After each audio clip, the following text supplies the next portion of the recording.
This is how to use elytra and fireworks for mobile in Minecraft.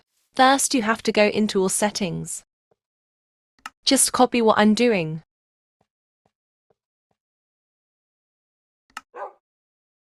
Take third person back.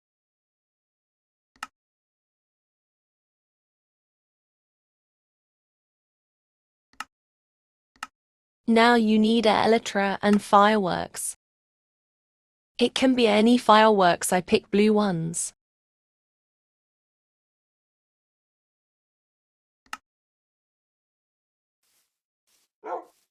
Now go somewhere high.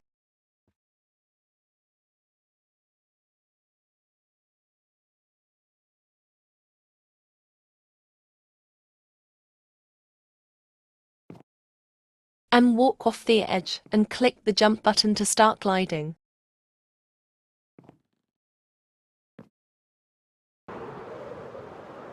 Now shoot your fireworks. I speeded this up.